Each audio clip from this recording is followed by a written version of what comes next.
यादव और आप देख रहे हैं आपका अपना YouTube channel my cute chemistry. आइए सॉल्यूशन का सबसे लास्ट लेक्चर लेके चलते हैं और इसमें हम लोग पढ़ेंगे एबनॉर्मल मोलर मासेस के बारे में। ये पूरे सॉल्यूशन का सबसे आखिरी लेक्चर है, इसे लेक्चर नंबर 12 आप बोल रहे हैं और इसमें हम लोग एबनॉर्मल मोलर मासेस के बारे में बात करेंगे। हालांकि मैंने आपको कोलिगेटिव प्रॉपर्टी के बारे में सब कुछ बता रखा है। कोलिगेटिव प्रॉपर्टी क्या होती है? Colligative properties are properties that depends solely on the number of dissolved solute particle and not on their identity। जितनी भी कोलिगेटिव प्रॉपर्टी होती है, चार टाइप की कोलिगेटिव प्रॉपर्टी हमने पढ़ी है, उन चारों टाइप की कोलिगेटिव प्रॉपर्टी में एक बात कॉमन थी, सबके सब सिर्फ और सिर्फ नंबर ऑफ पार्टिकल पे डिपेंड करती थी और उसकी आइडेंटिटी पे डिपेंड नहीं। लेकिन अभी तक जो हमने कोलिगेटिव प्रॉपर्टी पढ़ी है वो आइडियल केस में पढ़ी है। आइडियल केस में कहने का मतलब ये हुआ कि अभी तक ना तो कोई डिसोसिएट हो रहा था पार्टिकल, ना ही कोई पार्टिकल एसोसिएट हो रहा था। चार टाइप की कोलिगेटिव प्रॉपर्टी मैं यहाँ पे सबको एक बार वापस रिवाइज करा देता हूँ। देखिए, relative lowering in vapour pressure, हम लोगों ने P1 naught minus P1 divided by P1 naught equals to X2 देखा। Elevation in boiling point delta T भी देखा, KB into M। Depression in freezing point देखा, delta TF equals to KF into M। Osmotic pressure of the solution देखा, pi equals to N2RT। ये हम लोगों ने सारी बातें देखी। इतने टाइप की कोलिगेटिव प्रॉपर्टी हमने देखी। इन सारी कोलिगेटिव प्रॉपर्टी में आपने एक चीज कॉमन देखी। कॉमन क्या था? कि ना तो एसोसिएट हो रहा था पार्टिकल, ना ही डिसोसिएट हो रहा था। यानी कि जो हमने सॉल्यूट मिलाया था वो सॉल्यूट ना तो एसोसिएट हो रहा था, ना ही डिसोसिएट हो रहा था। लेकिन अगर एसोसिएट और डिसोसिएट होने लगे तब क्या होगा? क्या यही सारे फॉर्मूले एप्लीकेबल होंगे या चेंज होंगे? मैं कहूंगा चेंज होंगे। तो चेंज होंगे तो क्या बनेंगे? हमें बस यही पढ़ना है कि चेंज होंगे तो क्या बनेंगे। आइए एक एक करके मैं स्टार्टिंग से सारी बातें डिटेल में समझाता हूँ। मैं हूँ आपका अपना दोस्त मुकेश कुमार यादव और आप बने रहिए मेरे यूट्यूब चैनल के साथ और देखते रहिए और पूरी तरह से सीखते रहिए। ओके, हैंड रिटन नोट्स की वीडियो मैं आपको बता रहा हूँ। आपको ये सारी चीजें पढ़ने के बाद अगर आप नोट नहीं कर पाए हैं तो हैंड रिटन नोट्स हर एक वीडियो के डिस्क्रिप्शन बॉक्स में आपको मिल जाएगा।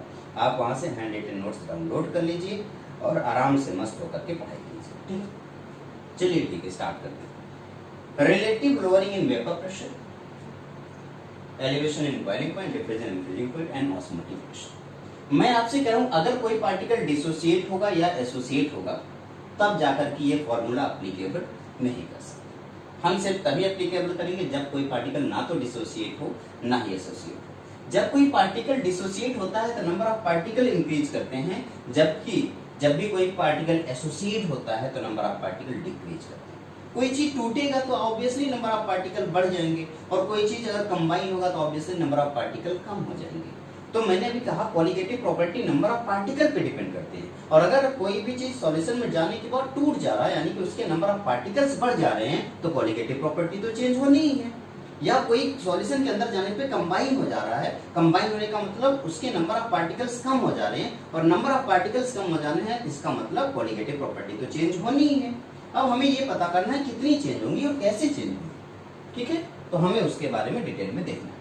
तो हमें सबसे पहले ये मैं आपको बता दूं, इस बात को आप नोट करेंगे कि अगर कोई भी पार्टिकल डिसोसिएट हो रहा है that means number of particle increase करेंगे और अगर कोई पार्टिकल एसोसिएट हो रहा है that means number of particle decrease कर रहे होंगे।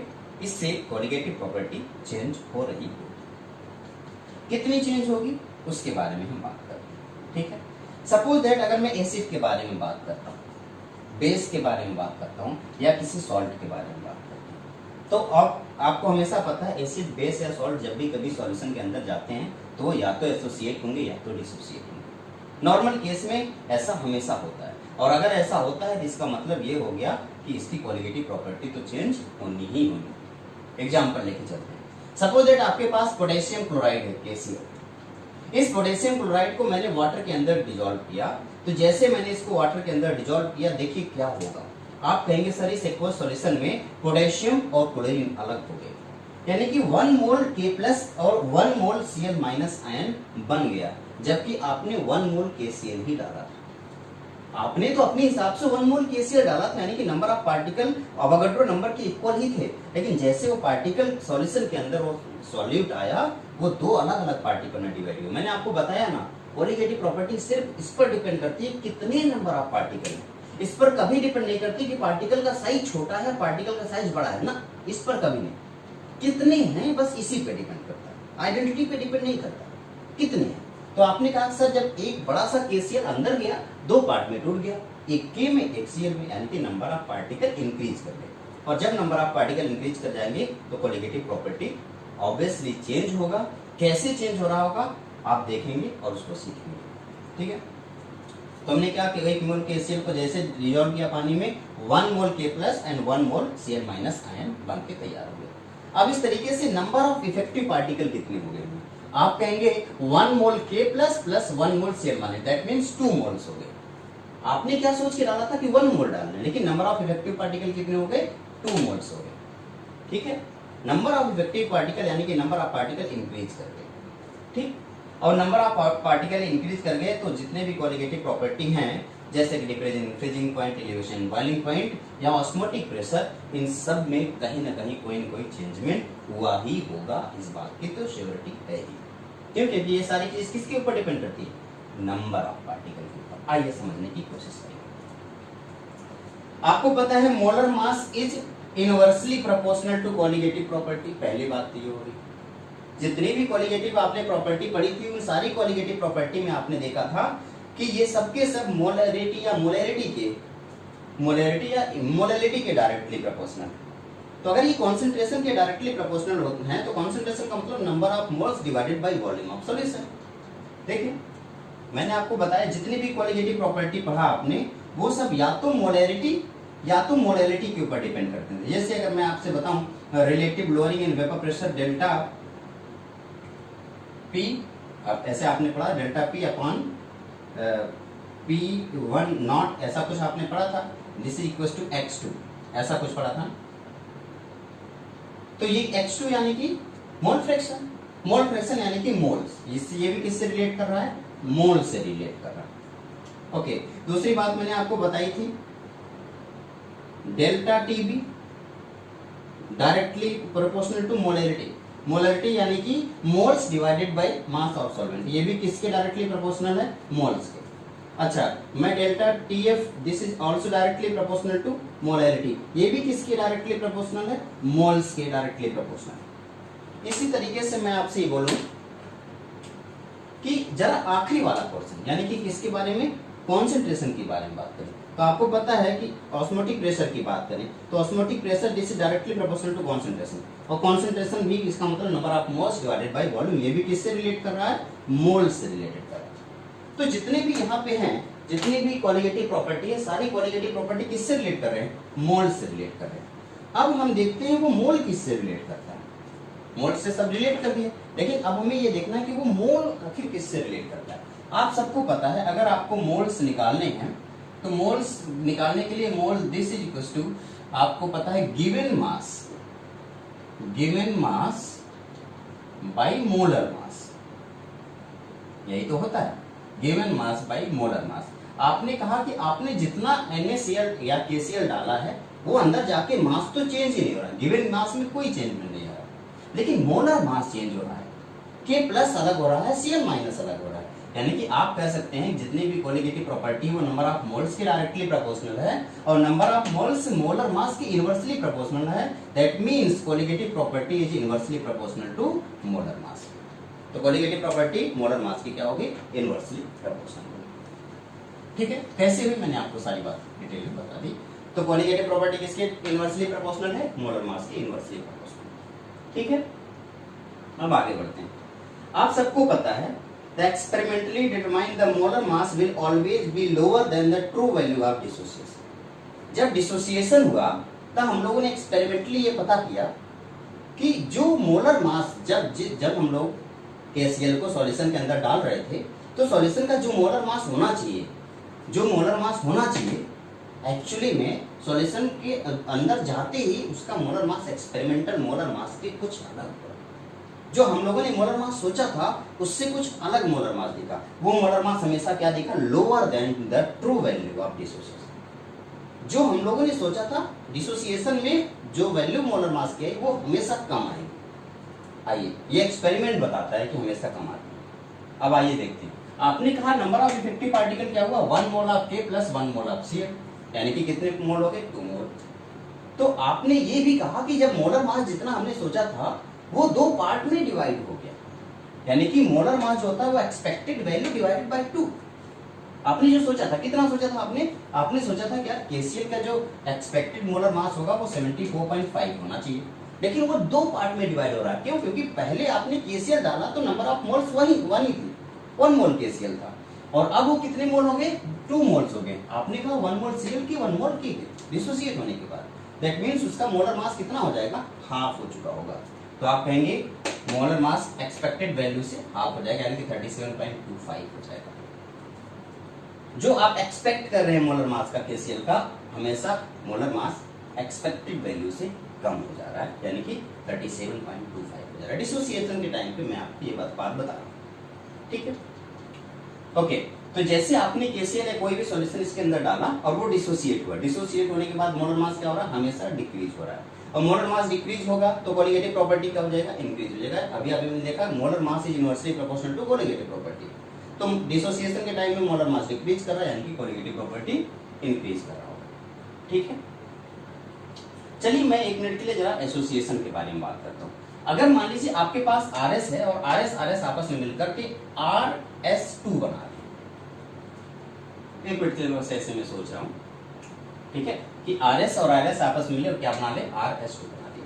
तो ये क्या हो रहा है, एसोसिएट हो रहे हैं, और एसोसिएशन के टाइम पे देखते हैं कि मोलर मास कम हो रहा है या ज्यादा हो रहा है, आइए सीखते हैं, ठीक है। अगर मैं आपसे एक छोटा सा एग्जांपल लेता हूँ, CH3COOH, जब CH3COOH को वाटर के अंदर डालते हैं तो CH3COOH पूरी तरह से डाइमराइज हो जाता है। देखिए ये डाइमर ऑफ इथेनॉइक एसिड, ये डाइमराइज हो रहा है।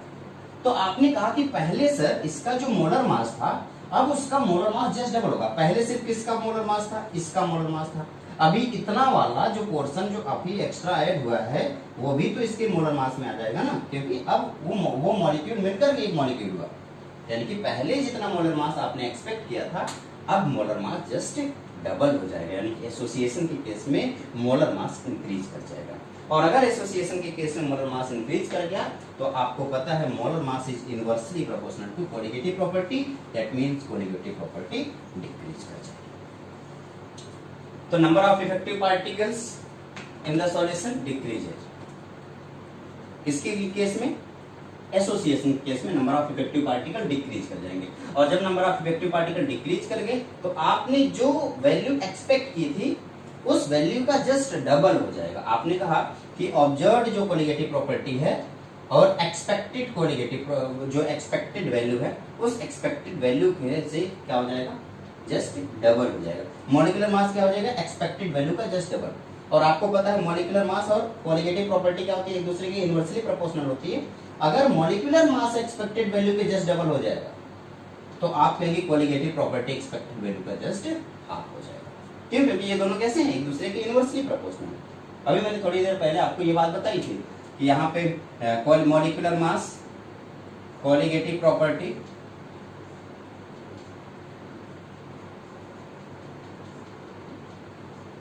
is inversely proportional to molar mass या मॉलिक्यूलर मास। अभी मॉलिक्यूलर मास क्या होगा, जस्ट डबल हो जाएगा, इसका मतलब कोलिगेटिव प्रॉपर्टी क्या हो जाएगी, हाफ हो जाएगी, ठीक है। ओके आगे बढ़ते हैं। मॉलिक्यूलर मास के इनवर्सली प्रोपोर्शनल है कोलिगेटिव प्रॉपर्टी, यानी कि मॉलिक्यूलर मास बढ़ाओ कोलिगेटिव प्रॉपर्टी घटाओ, मॉलिक्यूलर मास घटाओगे तो कोलिगेटिव प्रॉपर्टी बढ़ जाएगी। सिंपल है, ज्यादा सोचना नहीं, ज्यादा दिमाग नहीं रखना, ठीक है। अब जो हम लोगों ने एक्सपेरिमेंटल मास देखा वो थ्योरेटिकल एक्सपेक्टेड वैल्यू से तो इक्वल नहीं आया।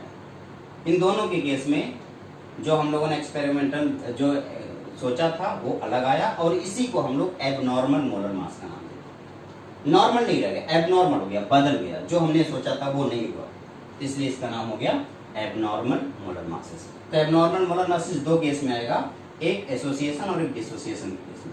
इस बात को सबसे पहले J.H. वान हाफ ने अपने वान हाफ फैक्टर के टर्म में रिलेट किया। उन्होंने एसोसिएशन और डिसोसिएशन को, कोलिगेटिव प्रॉपर्टी को एक फैक्टर के साथ रिलेटेड जिसको हमने नाम दिया है वांट ऑफ फैक्टर, जिसको आई से डिनोट करेंगे। तो आइए हम लोग वांट ऑफ फैक्टर को अच्छे से डिटेल में समझने की कोशिश करें। ठीक, ओके, आराम से। वांट ऑफ फैक्टर क्या होता है? वांट ऑफ फैक्टर का मतलब होता है आई की वैल्यू होती है observed colligative property divided by calculated colligative property. जितना ऑब्जर्व किया गया कोलिगेटिव प्रॉपर्टी और जितना आपने थ्योरेटिकली कैलकुलेट किया, उन दोनों का रेशियो ले लो, वही होता है आपका वांट ऑफ फैक्टर। आप इसे नोट करें, van't Hoff factor I equals to observed colligative property divided by calculated colligative property. ठीक,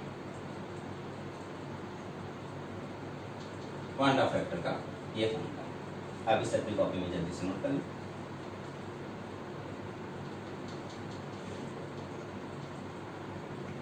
अब आपको पता है observed colligative property molar mass की क्या है? Inversely proportional. तो यानी कि अगर मोलर मास की इनवर्सली प्रोपोर्शनल कोलिगेटिव प्रॉपर्टी है, तो यहाँ पे आई की जगह पे अगर मोलर मास के टर्म में यही फॉर्मूला लिखने की कोशिश करेंगे तो क्या हो जाएगा? जस्ट अपोजिट हो जाएगा। यानी कि आप कहेंगे कि सर ऑब्जर्व्ड कोलिगेटिव प्रॉपर्टी है, कैलकुलेटेड कोलिगेटिव प्रॉपर्टी है, तो आप कहेंगे जब आई की वैल्यू मोलर मास के टर्म में लिखेंगे तो आप कहेंगे कि कैलकुलेटेड मोलर मास ऊपर हो जाएगा और ऑब्जर्व्ड मोलर मास नीचे हो जाएगा। क्यों? क्योंकि मोलर मास की इनवर्सली प्रोपोर्शनल है।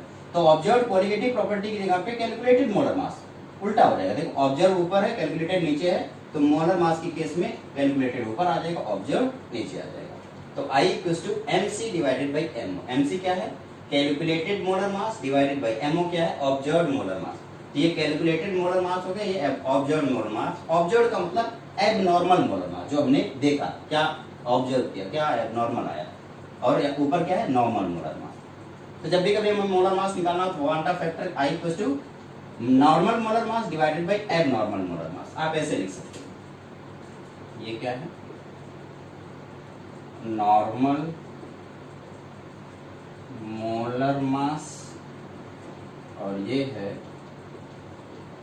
एबनॉर्मल मोलर मास। जैसे ये ऑब्जर्व का मतलब abnormal colligative property,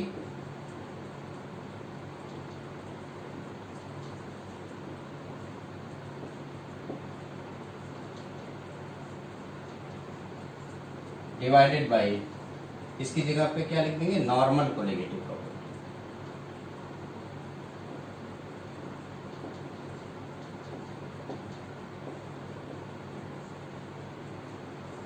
abnormal colligative property divided by normal colligative property. Okay, तो आई की वैल्यू फिर से एक, ये सबसे अच्छा सबसे सिंपल तरीका है, total number of particles after association और डिसोसिएशन, आफ्टर एसोसिएशन और dissociation divided by total number of particle before association and dissociation. ये सबसे इंपॉर्टेंट है, इसको जरूर आप नोट करें, यही सबसे ज्यादा इंपॉर्टेंट है।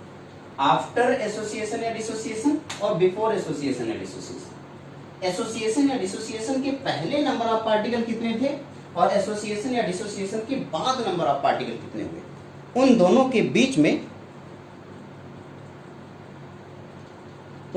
बीच में आपने देखा कि रिलेशन बना दिया और वो हो गया आपका वांट ऑफ फैक्टर आई।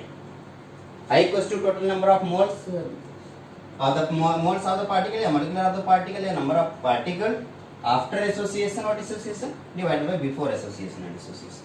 सबसे इंपॉर्टेंट ये तीनों पॉइंट को जरा नोट करें, इसी तीनों के ऊपर हम सारी चीजें पढ़ेंगे और सीखेंगे। जल्दी से नोट करें।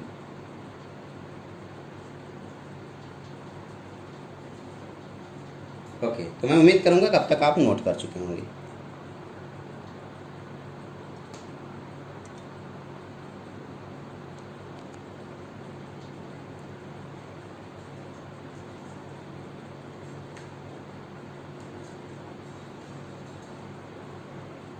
तो हमें क्या करना है? Observed colligative property divided by calculated colligative property. ये फॉर्मूला आई का है। हम लोग एसोसिएशन और डिसोसिएशन दोनों के केस में इन फॉर्मूले का यूज करेंगे और एक नया फॉर्मूला जनरेट करेंगे। ठीक है, तो आइए स्टार्ट करते हैं। एक एक आप एसोसिएशन के केस में भी ये वैल्यू कैलकुलेट करेंगे और डिसोसिएशन के केस में भी ये वैल्यू कैलकुलेट करेंगे। दोनों केस में हम ये वैल्यू को कैलकुलेट करेंगे। ओके, तो पहले कौन सा कर लिया जाए, एसोसिएशन या डिसोसिएशन? बताइए बताइए बताइए, कौन सा करें, एसोसिएशन करें या डिसोसिएशन करें?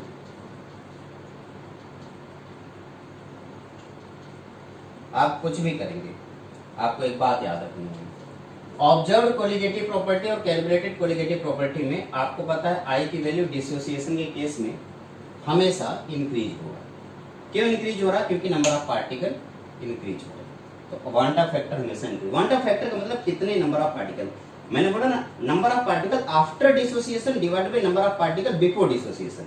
डिसोसिएशन के बाद नंबर ऑफ पार्टिकल बढ़ जा रहे हैं, तो यानी कि डिसोसिएशन के केस में हमेशा नंबर ऑफ पार्टिकल यानी आई की वैल्यू क्वांटा फैक्टर हमेशा ग्रेटर देन 0 होगा, और एसोसिएशन के केस में हमेशा क्वांटा फैक्टर लेस देन 0 होगा। इस बात को भी आप ध्यान देंगे।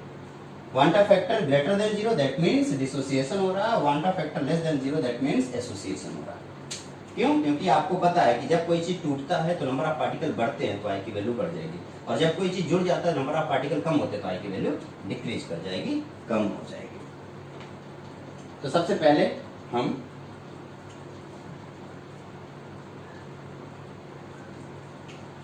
और अगर कोई ये भी पता होना चाहिए आपको कि अगर ना तो इंक्रीज कर रही ना डिक्रीज कर रही है तो आप कहेंगे आई की वैल्यू 1। ठीक है, सबसे पहले हम लोग 100% डिसोसिएशन लेकर चीजों को समझने की कोशिश करेंगे। 100% डिसोसिएशन का मतलब अगर 10 पार्टिकल है तो 10 के 10 पार्टिकल टूट गया, ये 100% डिसोसिएशन है। तो मैं आपसे बस इतना कहूं कि अगर ए बी 100% डिसोसिएशन है तो जितना ए बी है उतना ए माइनस और बी प्लस बन रहा होगा। तो यानी कि 1 मोल ऑफ ए बी टूटेगा तो 2 मोल आयन तैयार होंगे, 1 मोल ए का और 1 मोल बी का। तो आई की वैल्यू कैसे कैलकुलेट करेंगे? आप कहेंगे आई की वैल्यू आफ्टर एसोसिएशन या डिसोसिएशन। आफ्टर डिसोसिएशन का मतलब डिसोसिएट होने के बाद कितने हो गए? 2। तो आई की जो वैल्यू आएगी, आप आई कैलकुलेट करेंगे तो आप कहेंगे आफ्टर डिसोसिएशन, आफ्टर डिसोसिएशन कितना हो गया? 2। बिफोर डिसोसिएशन कितना है? 1। तो आई की वैल्यू कितनी होगी? 2। आई की वैल्यू 2 होगी। 100% डिसोसिएशन के केस में बात कर रहा हूँ। ज्यादातर नीट की क्वेश्चन अगर आएंगे तो 100% डिसोसिएशन के ही क्वेश्चन आएंगे। जेई में 100% डिसोसिएशन के क्वेश्चन नहीं आते हैं, उसमें पार्शियल डिसोसिएशन का केस यूज होता है, उसके बारे में भी मैं आगे बात करेंगे। लेकिन नीट में 100% डिसोसिएशन का ही क्वेश्चन आता है।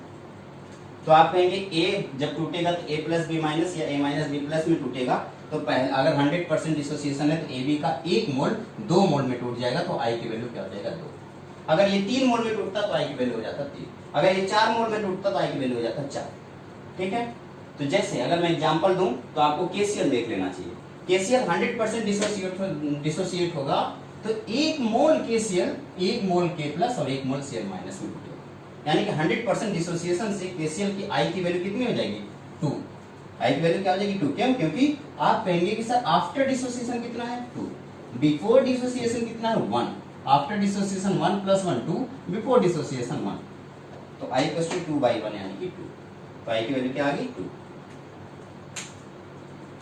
तो इस तरीके से अगर आपको क्वांटा फैक्टर देखना है और क्वांटा फैक्टर 100% डिसोसिएशन के केस में हो तो आप बहुत ही आसानी से जितने आयन में टूट रहा होगा उतना क्वांटा फैक्टर हो जाएगा। जैसे एग्जांपल में देखूं, अगर मुझे AlCl3 का क्वांटा फैक्टर निकालना हो, आप कहेंगे सर ये ऐसे टूटेगा Al प्लस 3 Cl माइनस, तो टोटल क्वांटा फैक्टर 3 इसका प्लस 1, टोटल कितने हो गए? 4 आयंस। कितने हो गए? 4 आयंस। तो आप कहेंगे सर अगर 100% डिसोसिएशन है तो इसके लिए आई की वैल्यू 4 हो जाएगी। NaCl के लिए NaCl टूटेगा किस में? Na प्लस में प्लस Cl माइनस में, 1 प्लस 1 2, तो आई की वैल्यू कितना की? 2। किसके लिए? 100% डिसोसिएशन के केस में।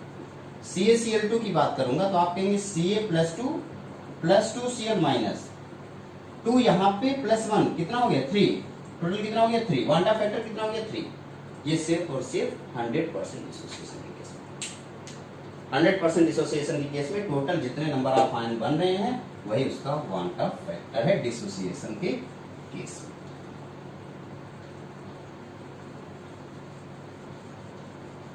एसोसिएशन के केस में वो अगर डायमराइज हो रहा है तो हाफ हो जाएंगे, डायमराइज हो रहा है तो 1/3 हो जाएगा, टेट्रामराइज हो रहा है तो 1/4 हो जाएगा। देखिए ये डायमराइज हो रहा है तो यही है पहले particle after association. After association यहाँ पे 2 थे, पहले 2 थे बाद में 1 हो गए। तो 1, आफ्टर एसोसिएशन 1, बिफोर एसोसिएशन कितने हैं 2, तो 1/2 यानी कि 0.5। तो एसोसिएशन के केस में ये हो गया। अगर मान लीजिए ट्राइमराइज होता तो 1/3 हो जाता, पॉलीमराइज होता n मॉलिक्यूल आपस में मिलते तो 1/n हो जाता I की वैल्यू। पॉलीमराइज होने के केस में 1/n हो जाता। ये 100% एसोसिएशन या तो 100% एसोसिएशन के केस में होगा, लेकिन अगर पार्शियल डिसोसिएशन या एसोसिएशन हो तो उसके केस में नहीं। अब इन सब केसेस में जब आपने I की वैल्यू निकाल लिया, 100% डिसोसिएशन या एसोसिएशन हो गया, उस टाइम पे जितने भी कोलिगेटिव प्रॉपर्टी है सारी कोलिगेटिव प्रॉपर्टी अपने आप चेंज हो जाएंगी। पहले कोलिगेटिव प्रॉपर्टी में आप बोलते थे relative lowering in vapour pressure P1 naught minus P1 divided by P1 किसकी इक्वल होता था, आप कहते थे X2, लेकिन इस बार वो X2 की इक्वल नहीं होगा, X2 के साथ I भी जुड़ेगा। आप एलिवेशन ऑफ बॉइलिंग पॉइंट की बात करें तो elevation of boiling point delta TV किसकी इक्वल होता था, M into Kb, इस बार M into Kb की इक्वल नहीं होगा, I भी जुड़ेगा। यानी कि अब आप I को नहीं बोल सकते, देखें I into N2 by N1, I जुड़ गया और यहाँ पे भी I जुड़ेगा, delta TB this equals to I into Kb into M। आप डिफरेंशियल इन फ्रीजिंग पॉइंट पहले कैसे लिखते थे, आप कहते थे sir delta TF this equals to I into Kf into M, लेकिन अब यहाँ पे Kf into M की जगह I भी यूज होगा, I into Kf into M। और सबसे आखिरी में ऑस्मोटिक प्रेशर, जो आप सबसे पहले पाई लिख करके समझ जाते थे, लेकिन अब पाई से काम नहीं चलेगा, पाई के साथ साथ I भी लगेगा, I into N2 into R into T divided by. तो ये कौन चार कोलिगेटिव प्रॉपर्टी जो आपने देखे हैं, उन हर चारों कोलिगेटिव प्रॉपर्टी में बस हर जगह क्या यूज कर लिया मैंने, I यूज किया। I इसलिए यूज किया है क्योंकि या तो ये डिसोसिएट हो रहा है या तो ये एसोसिएट हो रहा है, इसलिए कोलिगेटिव प्रॉपर्टी पूरी तरीके से चेंज हो चुकी है। हम लोग थोड़ा सा करेक्ट कर लिए हैं I लगा करके। अब कोलिगेटिव प्रॉपर्टी जब भी कभी आपको देखना हो तो आप इस तरीके से फाइनल कोलिगेटिव प्रॉपर्टी की फॉर्मूला यूज करेंगे और इस तरीके से I का यूज करेंगे, ठीक है। अब इस कोलिगेटिव प्रॉपर्टी में जो वांटा फैक्टर है, उस वांटा फैक्टर को डिग्री ऑफ डिसोसिएशन या डिग्री ऑफ एसोसिएशन